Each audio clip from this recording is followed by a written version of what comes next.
Come down. Ooh, you make my high come down. Always tripping when you come around. Never have to cut you out like right now. You see, I don't have to drive me. You can say that for your mama. Maybe you should smoke some. Me try the marijuana. I was never you good. The vibe was straight. Showed you a couple of things and they feel strange. I treated you right. Everything was a gift from a time to your bag and the color on your lip.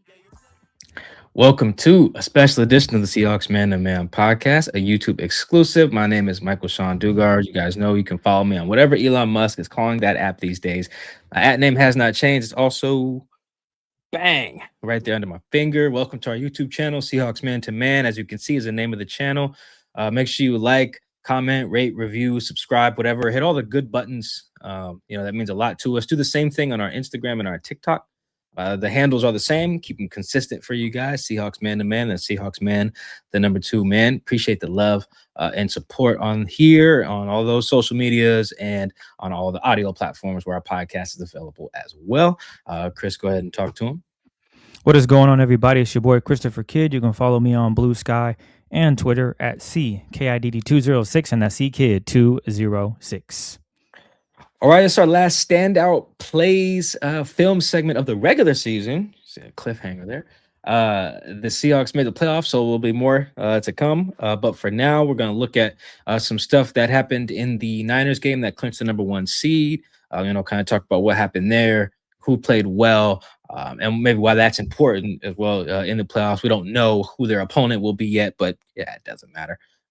Guys playing well is always important in do or die situations. If you are new to the program, it's your first time looking at our film breakdowns. We have a rule around here. The Seahawks win the game. That means Chris kicks us off. So, sir, what do you have? What stood out to you from watching the film of Seahawks beat up on the Niners? You know, it's actually crazy how this all played out because the same player that I'm going to talk about, if you guys remember, our first standout plays from week 1 after the Seahawks lost against the Niners, I mentioned Byron Murphy and Ernest Jones making plays in the run, and then I broke down and dissected Tariq Woolen's late game blunder. Well, if you can imagine, guess what I'm doing? Tariq Woolen started the season pretty rough, but he ended the season very strong. So the same guy ended my standout plays with in week 1, 17 plus weeks ago. I'm now going to end the regular season with the same guy who's improved, and Mike McDonald even acknowledged his improvement from that game and what he's been able to do. So without further ado, I bring to you Tariq Woolen, who played arguably his best game of the season when the Seahawks needed him most. And I'm going to break down a few plays for you guys, 4 of them that is. And there's going to be some good coverage, some good tackling, all things that make Tariq Woolen a really talented corner in the league. So this first one, it'll be in the first quarter, 3rd and 9. So obvious passing down, and the Seahawks go dime here. They go 6 DBs on the field. So they got Ty Okada as the free safety. You got Julian Love, strong. Nick Emmanwori, he's playing a little bit of everything. Nick is damn near a linebacker at this point. You know, they can line him up any and everywhere. He is that talented. Hell, if I'm not mistaken, I think he has 4 reps as an edge rusher. So this guy is literally weapon X or whatever you want to call him. He is showcasing that he can really get out there and play any position you need him to. Josh Jobe, Tariq Woolen, and Devin Witherspoon. And, of course, as we've been doing for the last few weeks, we've been circling guys on the field. So there it is. I'll pause it so you can see it. That's where Tariq Woolen is. The Seahawks are showing 2 shells, so 2 safeties high. That'll be Julian Love and obviously Ty Okada showcasing there. And then right next to him, not next to him, but at the hash, you see that's Devin Witherspoon, number 21. And we're going and to roll this play out. So what happens is the Seahawks are playing soft coverage. It's 3rd and long. As you guys know, this defensive line, this pass rush has been causing mayhem all season, and that allows them to just put everybody in coverage, dropping 4. Every now and then, Mike McDonald, he would love to send pressure. But on this one, he's saying, you know what? I got the guys to get to the quarterback, and that's what I'm going to do. Byron Murphy, Leonard Williams, DeMarcus Lawrence, Derek Hall, you're going to do your jobs here, and you're going to get pressure on the quarterback. And in this one here, it's all about communication, right? So at the top of the drop, you see Brock, he's looking somewhere. He's thinking, okay, I got options. Well, he really doesn't. Everything is pretty covered up. The only thing that could be open is the stuff in the flat. Ernest Jones over the middle at the logo, he has that covered. Devin Witherspoon, he's looking at the quarterback, he's at the hash. If you throw anything, if you that in breaking route, that's going to be an interception. And I think Reek does a really good job of just communicating. Obviously, I'm sure these guys can't really hear each other on the field. Maybe they can, maybe they can't. But you see him pointing like, hey, Devin, you have that. And the next play, the next area that's open is where, guys? It's in the flat. All that space in the flat. And that's where Brock Purdy's going to go. He's going to throw it to Jawan Jennings. And then look at the break that Reek gets on it. So we're going to roll it back a little bit. He's communicating. You got that crosser coming over the middle. Bang. As soon as Jawan catches it, it's one-on-one. You got to make this tackle here. This could be a first down if you don't. And you guys have been pretty tough on Reek in the tackling department. He's not the biggest guy. He comes in about 6'3", 190. He's not a big guy. He's thin for his size. And he's able to get in there, wrap up. Okay, he wraps up, and then the cavalry comes in, and that'll be Ernest Jones and Devin Witherspoon. So, good communication, not doing too much. He's able to stay in his area, and then he makes the tackle, which is not easy to do, especially for someone that has had their issues with tackling in the past. And he's able to wrap him up, and he gets help from his teammates and brings him down. So, solid coverage from Reek, knowing the down and distance, not gambling, because Reek probably could have done a little too much. Maybe let's say he wants an interception. He chases this. He does someone else's job. Not saying he doesn't trust his teammates, but maybe he wants to get greedy. I need to get my hand on the football. And he goes across the middle and takes himself out of the play. Well, that leaves the flat wide open for a huge pickup, more than a first down. But he's able to stay solid, stay in his area, and he comes back to it and makes a really good play on the football. So this is showcasing good communication, solid coverage, and then, well, actually great coverage, and then coming back and filling that hole. Because right now, as I mentioned, when Jawan catches it, if he makes Tariq miss, this is a first down. It is. But Tariq does a really good job of squaring up and going after him and bringing him down. So that's the first play that I'm thinking, yeah, man, Reek he's had a really strong season after we all know how it went down after that Niners game. Things were just, people had a lot of concerns with him. And I understood it, but I also understood that he is capable of doing stuff like this. The second play here, I got Reek circled. The Seahawks are going to come out in nickel package. So they actually have Drake Thomas on the field now. So remember in the previous footage I just showed you, they had 6 DBs. Now they got 5. They're back to their base package pretty much. And they have Drake Thomas on the field alongside Nicky Emmanwori and Ernest Jones, obviously the other linebacker. So Reek is circled here. They're going to bring a guy in motion, and that's going to be use check. Drake is following, indicating what? Could be some man-to-man. And if you look here, it appears that Reek is on Jawan Jennings. He's right over his head, looking dead at him pretty much. Ball is snapped. Jawan, he takes off to the right. Right now, thanks to Uchenna Nwosu, get a nice little chip on him. Slows his momentum down just a bit. But Reek he's extremely fast. You guys know this. 4.2 speed, sideline to sideline. He can get there. And on this play, it really showcases it. He sifts through his teammates and all this other jumbo in the middle of the field, and he's able to chase him down for a gain. He actually loses a yard on this play.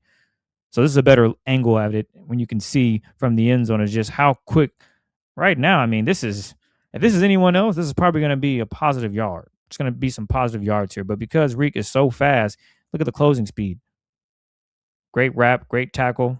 And I swear he's pointing to the all-22 film up there. I don't know. I could be wrong. Maybe he got family up there that he's pointing to. But just a really good play by Reek, staying aware of the situation, staying on his man, sifting through the sea of his own teammates. And that's Drake that he runs by and just makes a really clean tackle for a loss of 1. Just really great stuff by Reek. Showcasing, A, he had the speed to stay with the guy, and B, he wrapped him up and tackled him. Well, that's just perfect. Spot on. Really talented player here, doing what the Seahawks want him to do. Make plays. Get after guys. Be physical. Be tough. And that's exactly what we did here on the second play. Here's our third play. We got Reek again on the outside. The Seahawks on this one are also going to be in their dime package. So they got 5 DBs still. They just bring a little more beef on the defensive line. So this is 4th and 1. And as you can imagine, the Niners come out and they're doing, I want to say it'll be what? I think it's 12 personnel. They got 2 tight ends on the field and 1 wide receiver. Thank God that Purdy didn't see this, because this could have been a big play, but I don't know if it's going to be on Reek. I think they're in a little cover 2 here on Reek's side, because as you watch it, just watch what Reek does. Reek is basically, he lets him go. Now, I could be wrong. Reek could be supposed to carry that, but in this situation, I imagine since it's short yardage, they want him in the flat. I don't know this for certain, but if Brock is able to see that, ooh, yeah, Julian Love he's caught in dead zone, this is a huge play up the field. But give credit to that D-line. DeMarcus Lawrence, yeah, in your face, that's going to be a tough throw to make. And he has to do what? Throw it to use check. I don't think that was his first read on the play. But Tariq Woolen should have had an interception here. He just couldn't corral it. But this is just great coverage from, not Julian Love, excuse me. Tariq Woolen should have had an interception, but he just not able to get his hands on the football completely. He should have picked it off, to be honest with you. He was right there for it. He's able to see, okay, I can get to this. And look at the explosion. Comes back to the football. You check, think he's wide open. Reek should have caught that. I'm going to be honest with you. Reek catches that 10 times out of 10. He just did not make the play on this one.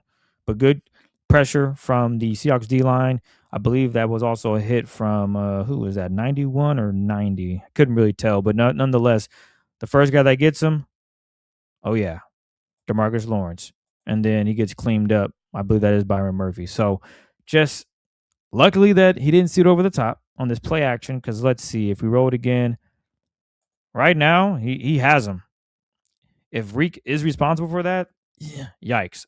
But I'm not too sure. I want to say it is on Julian, but nonetheless, the pressure gets to him. He's not able to get that ball away.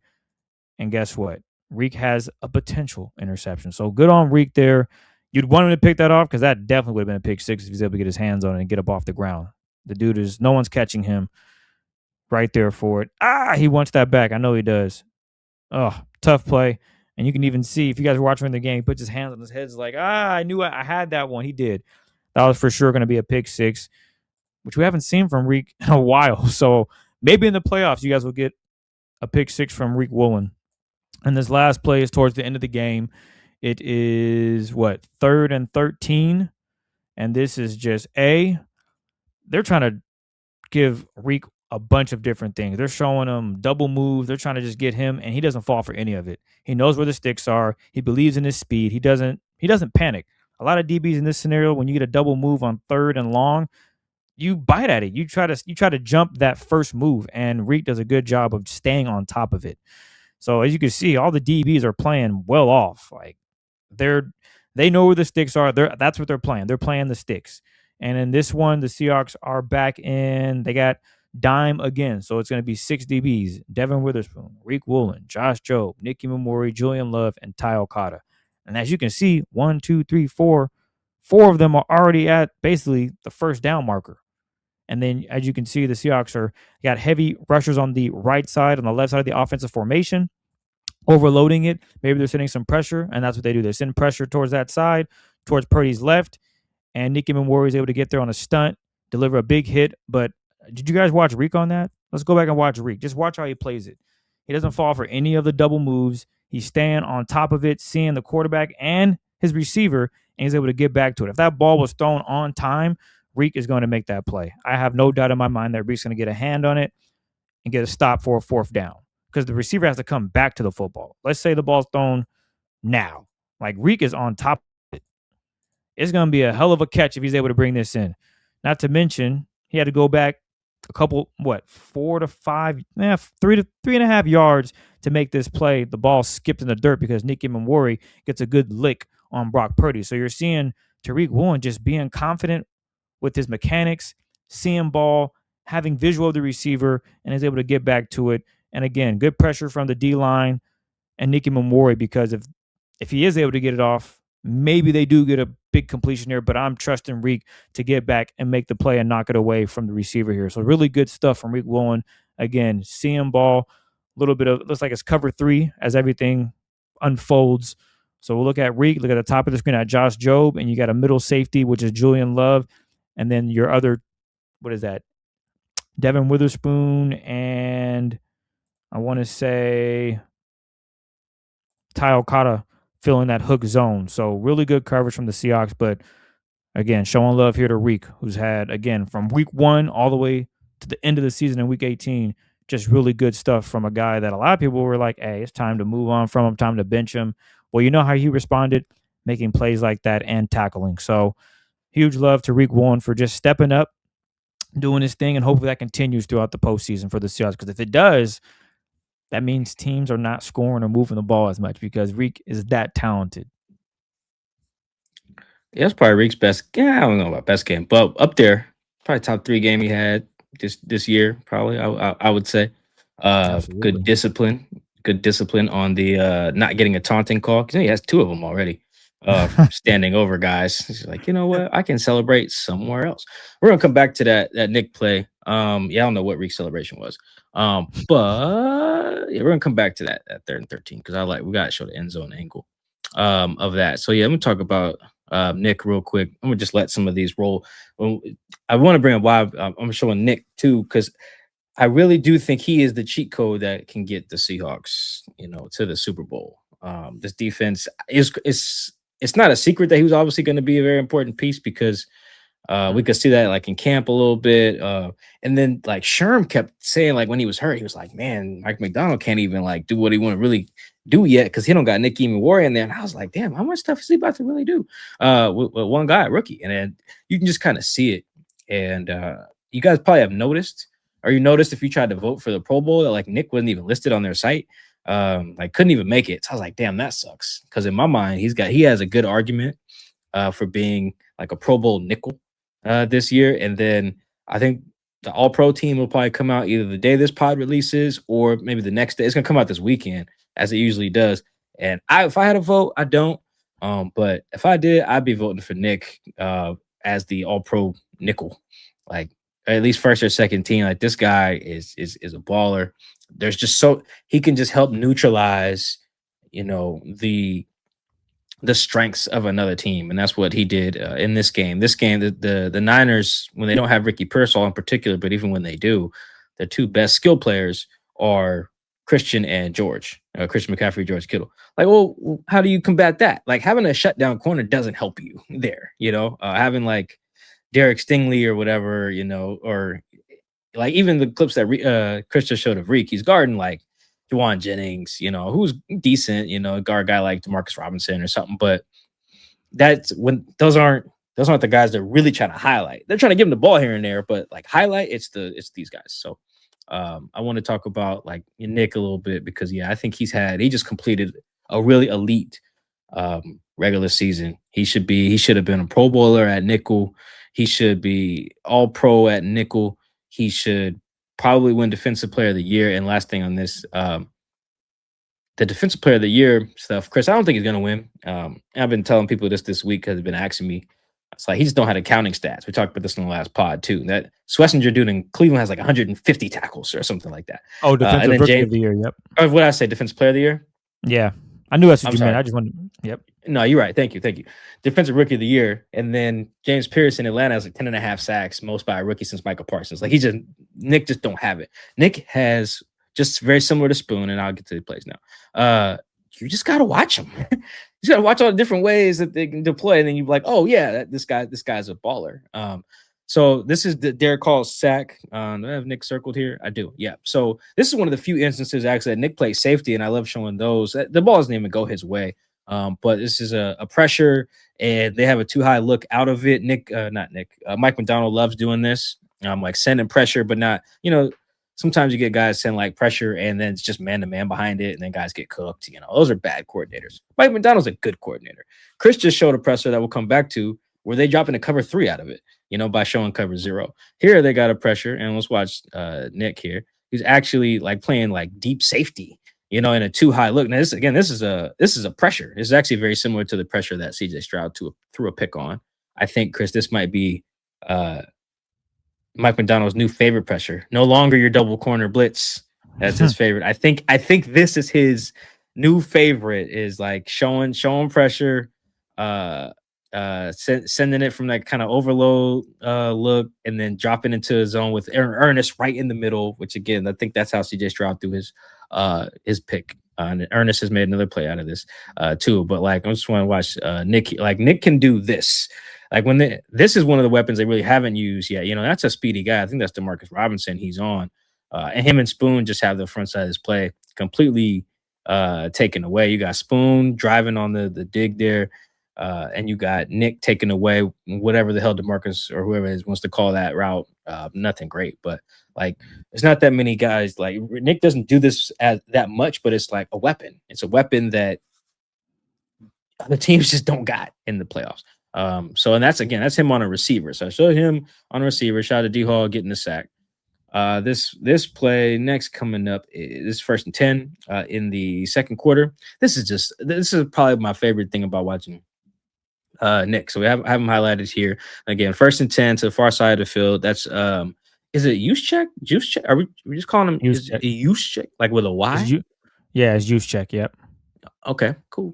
Because we can name people whatever we want out here. We've been calling this is your first time calling him Jawan. It's usually Juan, so we can call people whatever we want. So anyway, they try to do a little like bubble screen here. And Nick, I have circled like watch where he first makes contact with Juice versus where he actually ends up making the play. Because I think it shows that play strength that we've been seeing all year, but it's just. This is other stuff that's just hard to do. It's hard to be deep in the field, be right there at the point of attack on plays. And then Nick also makes this tackle as well. I think Ernest got like an assist, which, good for Ernest.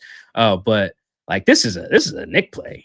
This is just the end zone angle of this. I'm showing some end zone angles more than I usually do today because as you guys can probably tell, the Niners camera is 50 stories up in Levi Stadium. And like, it's crazy. You can't see a damn thing. In that place, and they got these ugly red jersey letter number things. Like can't tell who's who. Anyway, you got to like look at the arms, so who's white, who's black, and then just kind of go cancel out who and figure it out. Anyway, all right, we got our boy Nick, and watch where he makes contact with Juice versus where the play is made. Right, so they're contact initially at the 40, right, but he pushes him back 2 yards. And makes this play on Kittle on 1st and 10. And it just if it feels like, Mike, this is a simple, whatever 6-yard gain or whatever, but like that's an all-pro Pro Bowl blocker that Nick just took on and said, hey, move. Not only am I gonna make this play, because you look at it from this angle again, even if he just takes on the block, he's doing his job there because then J Love, that's top of the screen. J Love comes and cleans it up. Boom, it's 2nd down and whatever. And we roll, everyone smacks helmets and we're good. But not only to take on the block, all right, let me make this play too. Here, come here. Yeah, let me get some of that. Before our next clip, I looked this up because I just called Juice an all pro and Pro Bowler. Do you know how many times, Chris, Juice has made the Pro Bowl? You guess? Probably 8 times. He's a 10-time Pro Bowler. Yeah, he's really good. Each of the last 10 years. Straight. He's one of the best, if not the best fullback in the league. That's like an all-pro fullback resume. Get 10 Pro Bowls and 2 All-Pros. He's been first team once and then second team. Anyway, but I brought that up to show, hey man, that's not just some regular schmuck. Nick is taking on there. That's someone that the Niners is one of their weapons. Another guy that they highlight clearly because they keep making the damn Pro Bowl for the last decade. It's nuts, like the Bobby Wagner of fullbacks. Anyway, next play here. Oh, this is the best play of the game. This is the best play of the game. All right, let's go back to the screen real quick. This is another screen. Nicky Emmanwori hasn't taken KJ Wright's Screen Master tag yet, but boy, Chris, we're about 3 more screens away from Nick maybe having that title here. So got Nick circled again. The Niners actually run. This is such a great play by the Niners. Look at this. They fake a screen to the top of the screen, right? And look at the flow. Everyone flows over there. All right. Nick's alone. This is Nick alone with George Kittle. If he don't make this play, look at all that space. This is you guys might hear Mike McDonald say a guy shot his gun or that's like a reference he uses when a guy takes a chance there. This really probably isn't taking the chance because it looked like he's just manned up on Kittle. But look at the degree of difficulty or whatever, the risk the risk mitigation, I guess, pull out the vocab word. So you can see it from this angle too, but really great play by the Niners. Kyle Shanahan dials this up, like boom, look at everybody's flowing. Ernest flowing, the whole defense is flowing to the right. Like that's it. And then here we got bang. That's really just Nick and one other cat and grass. And then you don't make that. Oh, that's just a look at that, man. Like, yeah, talk your stuff, young boy. Oh, let's watch that one more time, man. It's just I'm loving this. I love watching this tape of Nick, man. I'm glad he had this type of performance on prime time because this is the type of stuff where I hope voters are watching and were like, hey, this is the best rookie on defense in the league this year. By the way, like it's pretty clear. Like a form tackle, come here, swinging guys, and then no taunting. It's great. You could tell there was a memo sent out in the DB room, like, hey, let's not get fined 11 bands or something like that for taunting. And my next play, let's see, what is this? This is the play Chris mentioned. This is the 3rd and 13. This is the same one from Reek, but got Nick circled. Really want to show you guys the end zone view since Chris already talked about the wide view, because this is where I think Mike McDonald deserves some credit.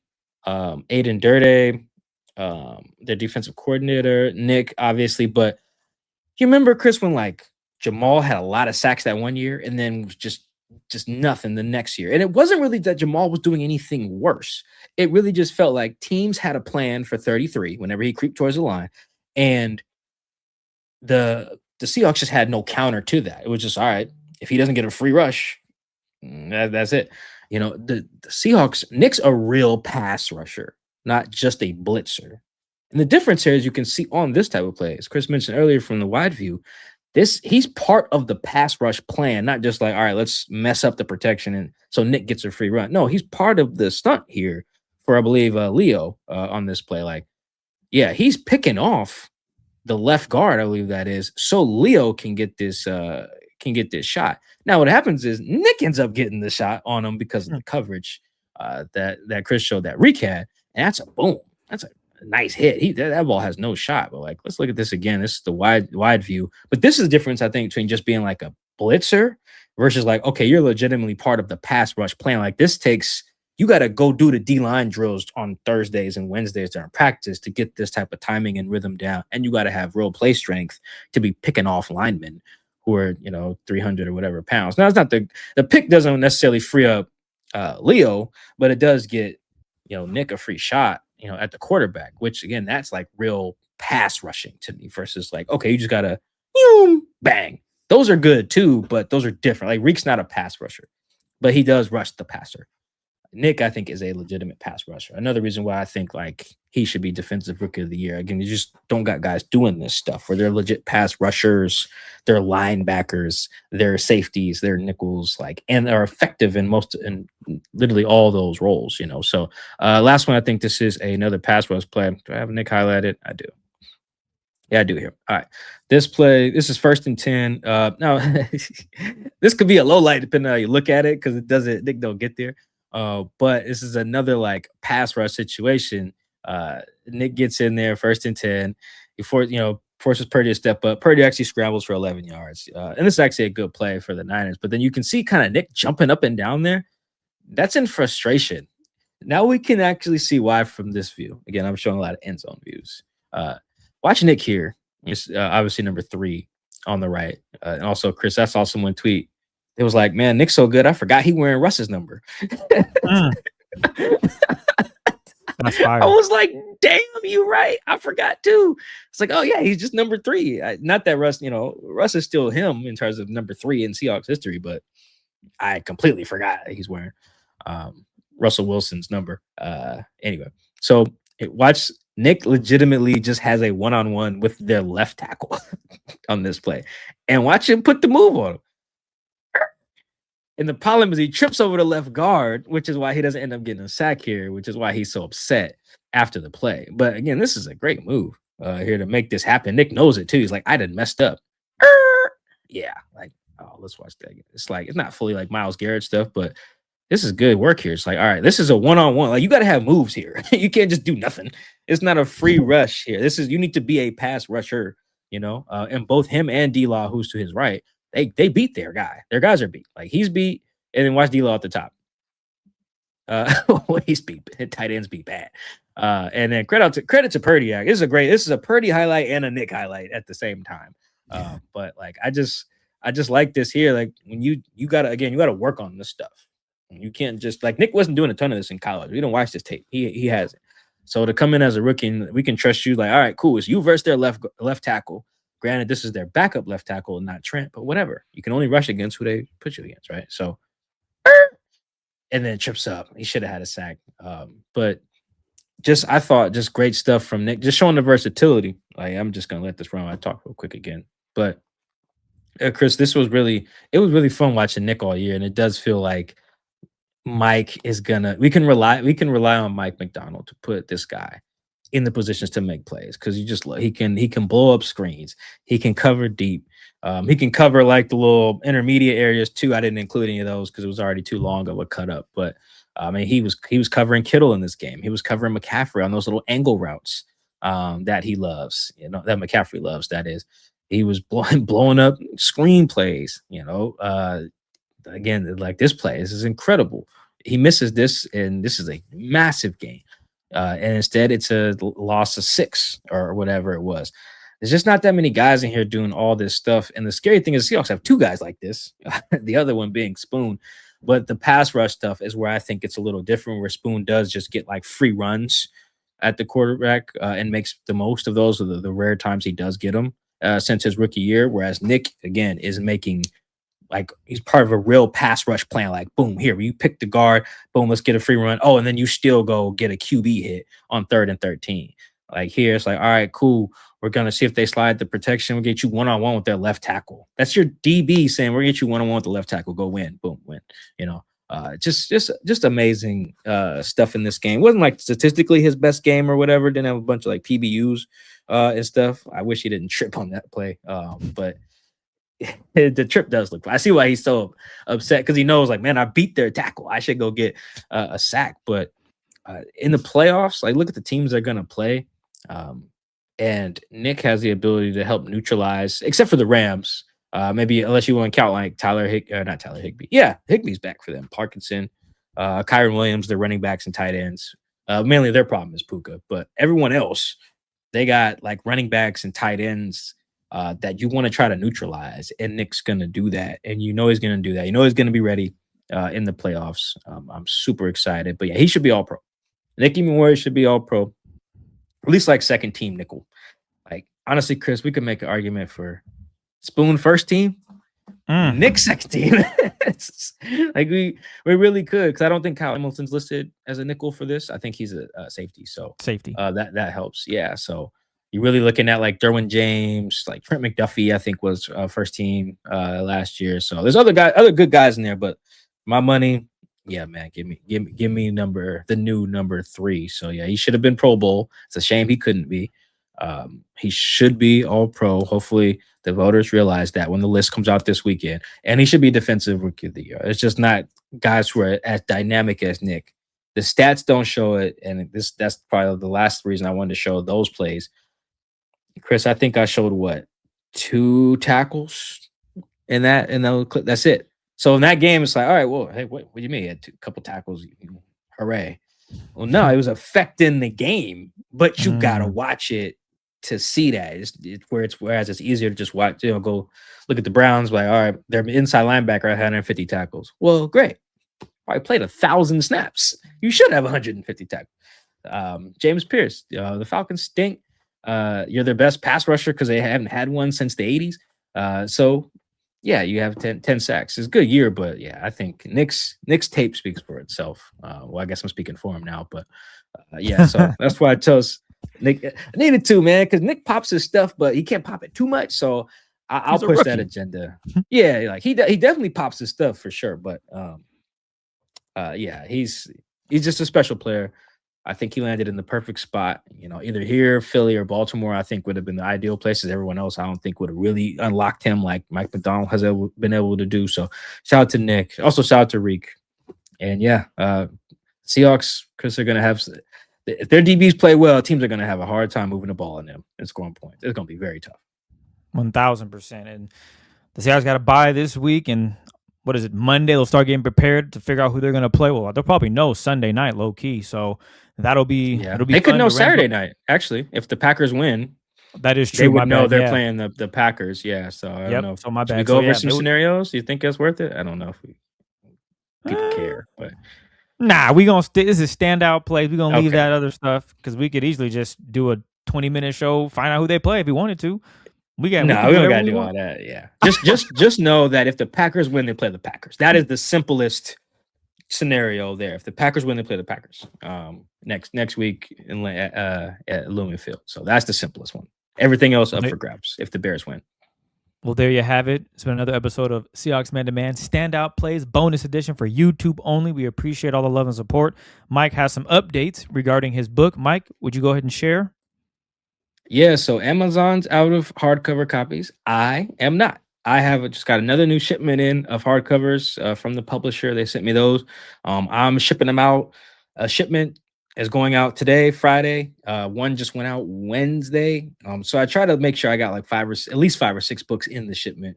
So it makes that post office trip a little bit more worth it. But yeah, so hit me up. All DMs are open. Seahawks Man to Man page. I fixed it. My thing on Blue Sky. I'm sorry, y'all. I had DMs off. I'm sorry. So those are open now. I fixed it. My DMs are open on Instagram. DMs are open on X and Twitter, whatever. So everywhere they're open. Message me. I'll set it up. I can ship it to you. If you will be at the playoff game, I will have a case of books with me on hand at the playoff game. Just let me know ahead of time so I know how many to bring into the game. I want to bring 30 and only 2 of y'all hit me, right? So just let me know. I will have them at the game. Pre-game, I'll be signing books. Let me know. Hope to see you guys, meet you guys. And thank you to everyone who's already bought books. It means the world. There it is. We will catch you guys for our preview versus whoever the Seahawks will be playing next week. You want to make a prediction? Who they'll play? Who do you think? I think that's a fun one. So they have 4 options. They could play Carolina, the Rams, Niners. Nope, not playing. The big. I think they're probably going. I think Green Bay is probably going to win that game. Okay. I think Green Bay is going to win. So they play Green Bay in Seattle. I'm going with Green Bay. All right, I think they'll play the Rams again. Play Rams. Damn. Seahawks fans are not going to be too happy about that, but okay. Yeah, I mean that's the toughest matchup. But yeah, that's what I think. I think I'll be hitting up Nate Atkins, our Rams guy. Be like, hey, come on, let's preview this matchup. Or we'll see. But yeah, that's my prediction. We'll see. Otherwise, it could be hitting up Matt Schneidman, a guy in Green Bay. To see the preview that one. But yeah, that will be our next pod. So no post game pod, duh. And then our next pod will be preview. I'll hit up Matt, Joe, maybe if they play Carolina. No, they won't. Stop. Yeah, I don't know why I even wasted time on that. They're not playing the Panthers, man. The Panthers are like 10-point underdogs at home. I'd be surprised if they covered, Mike. Yeah, it's just that's a mismatch out there. But you never know. Playoff games, weird stuff happens. They got Cam Newton banging the drum. That's like their version of the 12 flags. So that's hype. It's their first playoff game at home in a decade, I think. So means nothing. They're getting their doors blown off. Yeah, I agree. So anyway, enjoy the weekend off. Watch some ball. Buy a book. Relax. Listen to our other pods that are on our YouTube channel and available on audio. Follow us on social media. Relax. Enjoy the bye week, and we'll catch you guys next week. Peace.